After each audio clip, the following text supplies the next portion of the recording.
कैसा लगेगा अगर आप सुबह उठकर आसमान पर एक नहीं बल्कि 3 सूरज उगता हुआ दिखे तो? सुनने में बहुत अजीब लग रहा होगा, लेकिन ऐसा नजारा हमारे ब्रह्मांड के किसी प्लेनेट पर देखने को मिलता है। और ऐसा नहीं है कि वो हमसे बहुत ही ज्यादा दूर है, बल्कि वो हमारे सोलर सिस्टम के बहुत ही करीब मौजूद है।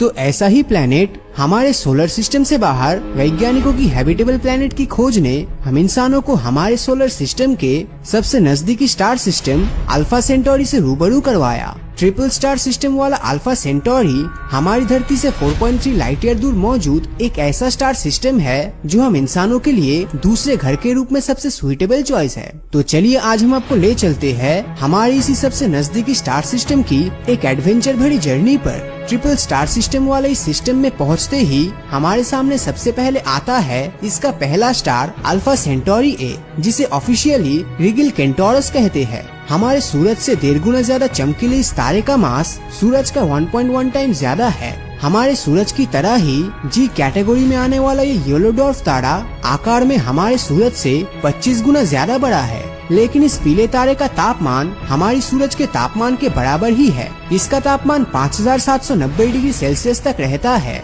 तो इस तारे से आगे बढ़ने के बाद हमारे सामने आता है स्टार सिस्टम का दूसरा तारा अल्फा सेंटोरी बी, जिसे ऑफिशियली टोलीमैन नाम से जाना जाता है। अपने साथी तारे अल्फा सेंटोरी ए से छोटा और 0.90 सोलर मास वाला ये ऑरेंज स्टार हमारे सूरज की तरह जी कैटेगरी का स्टार ना होकर K2 कैटेगरी का स्टार है। इस ऑरेंज ड्वार्फ स्टार की चमक हमारे सूरज के मुकाबले 0.44 है और इसका टेम्परेचर 5260 डिग्री सेल्सियस तक रहता है। चलिए आगे बढ़ते हुए बात करते हैं इस स्टार सिस्टम का तीसरा तारा अल्फा सेंटोरी सी की। हमारे सूरज से 7 गुना छोटा ये सितारा हमारे सोलर सिस्टम के जुपिटर से 1.5 गुना बड़ा है और सूरज के बाद धरती का सबसे नजदीकी तारा है। अपने साथी तारों के मुकाबले धरती से नजदीक होने के बावजूद भी आप इस तारे को अपनी आँखों से नहीं देख सकते, लेकिन आप इसके दोनों साथी स्टार्स को खुली आँखों से देख पाओगे। अल्फा सेंटोरी ए और बी के धरती पर दिखाई देने के पीछे का कारण है इनकी चमक।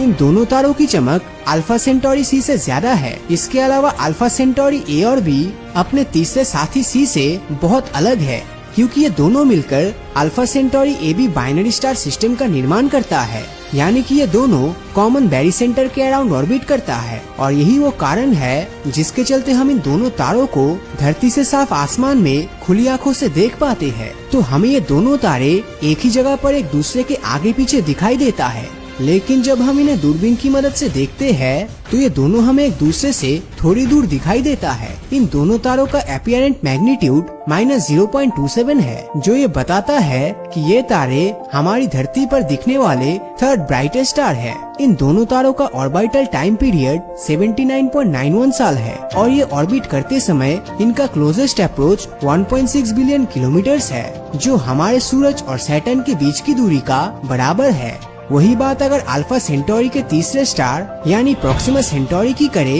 तो इसकी हमारी धरती से दूरी 4.27 लाइट ईयर है। अब इन तीनों स्टार्स की हमारी धरती से दूरी देखकर आप ये समझ चुके होंगे कि प्रोक्सिमा सेंटोरी भले ही हमारी धरती से नजदीक हो, पर वो अल्फा सेंटोरी ए और बी से दूर है। प्रोक्सिमा सेंटोरी और अल्फा सेंटोरी ए और बी के बीच की दूरी 0.2 लाइट ईयर्स है। अब अल्फा सेंटोरी ए और बी और प्रोक्सिमा सेंटोरी बीच की इतनी दूरी देखकर आपके मन में ये सवाल जरूर आ रहा होगा कि अल्फा सेंटोरी ए बी और प्रोक्सिमा सेंटोरी के बीच इतनी दूरी होने के बावजूद क्या ये तीनों एक दूसरे के हिस्सा है? दरअसल प्रोक्सिमा सेंटोरी अल्फा सेंटोरी के दोनों स्टार्स के ग्रेविटेशनल फोर्स से बंधा हुआ है और ये इसीलिए ये दोनों स्टार्स के अराउंड घूमता रहता है। इसका ऑर्बिटल टाइम पीरियड 5,55,000 साल है। अल्फा सेंटोरी स्टार सिस्टम के अलावा इस सिस्टम के अल्फा सेंटोरी सी को ऑर्बिट करने वाले 2 प्लेनेट की भी खोज हो चुकी है। इस स्टार सिस्टम के सबसे पहले प्लेनेट की खोज साल 2016 में हुई है और इसका नाम रखा गया प्रोक्सिमा सेंटोरी बी। ये प्लेनेट हमारी धरती की तरह सॉलिड सरफेस वाला प्लेनेट है। जो धरती से 1.17 गुना ज्यादा मास वाला ये प्लेनेट अपने होस्ट स्टार प्रोक्सिमा सेंटोरी से 75 लाख किलोमीटर दूरी पर मौजूद है, जो सूरज और बुध के बीच के दूरी से भी कम है। इतनी कम दूरी होने के कारण इस ग्रह का ऑर्बिटल टाइम पीरियड सिर्फ 11 दिन का है। प्रोक्सिमा बी के बारे में सबसे खास बात ये है कि ये प्लेनेट अपने होस्ट स्टार से हैबिटेबल जोन में है। यानी ये ठीक उसी कंडीशन में है जिस तरह हमारी धरती और सूरज है। इसका मतलब प्रोक्सिमा बी पर जीवन की पूरी संभावनाएं है। अपने तारे से इतने नजदीक होने के बावजूद ये प्लेनेट हैबिटेबल जोन में आता है, क्योंकि इसका होस्ट स्टार एक रेड ड्वार्फ स्टार है जो येलो ड्वार्फ स्टार से कम गर्म होता है। हमारा सूरज एक येलो स्टार है, जिसके कारण ये बहुत ज्यादा गर्म है और इसी के चलते ये अपनी एनर्जी बहुत जल्दी लूज कर देता है। और इसीलिए जहाँ सूरज जैसे येलो ड्वार्फ स्टार 10 बिलियन साल तक ही जीता है, तो वही प्रोक्सिमा सेंटोरी जैसे स्टार्स ट्रिलियन साल तक जी सकता है। मतलब एक येलो स्टार के हैबिटेबल जोन में आने वाले प्लेनेट पर किसी भी तरह के लाइफ के लिए कंफर्टेबल एनवायरनमेंट बनने में 5 से 10 बिलियन साल लग जाता है। वही प्रोक्सिमा सेंटोरी जैसे स्टार के केस में कई ट्रिलियन साल मिलता है, जो यहाँ पर जीवन की संभावना को और ज्यादा बढ़ा देती है। कई सारे रिसर्च में ये सामने आया है कि इस प्लेनेट के बैलेंस टेम्परेचर के कारण यहाँ पर पानी और जीवन दोनों ही हो सकता है। लेकिन जीवन की संभावना के विपरीत यहाँ पर एक पॉसिबिलिटीज ये भी है कि ये प्लेनेट अपने होस्ट स्टार से इतने नजदीक होने के कारण हमारे चांद की तरह टाइडली लॉक भी हो सकता है। चांद के लॉक होने के कारण हमें धरती से हमेशा चांद की सिर्फ एक साइड ही दिखाई देती है, और अगर प्रोक्सिमा बी भी इसी तरह लॉक्ड हुआ तो इसके एक तरफ हर समय टेम्परेचर हाई रहेगा और दूसरी तरफ हमेशा बर्फ जमी हुई रहेगी।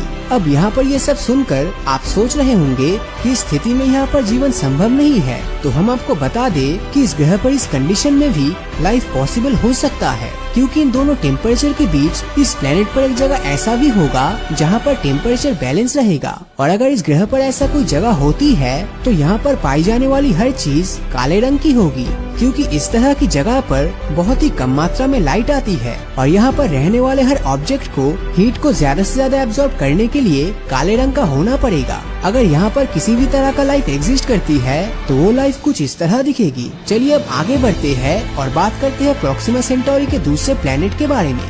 इस प्लेनेट को साल 2020 में कंफर्म किया गया था। धरती से 7 गुना भारी ये प्लेनेट नेपच्यून की तरह गैस जायंट है जो अपने होस्ट स्टार से 1.5 एस्ट्रोनॉमिकल यूनिट दूर है।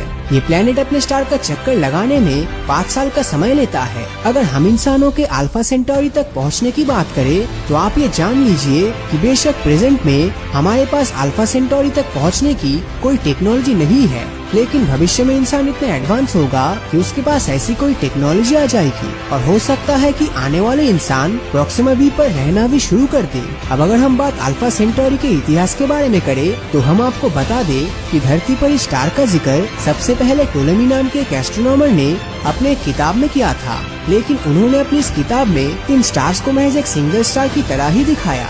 इन स्टार्स के बाइनरी नेचर का पता सबसे पहले दिसंबर 1689 में जेन रिचर्ड ने लगाया था, जिसके बाद हम लगातार हमारी सबसे नजदीकी स्टार सिस्टम पर रिसर्च कर रहे हैं और हम अब तक इसके बारे में काफी कुछ जान चुके हैं, लेकिन अब भी बहुत कुछ जानना बाकी है।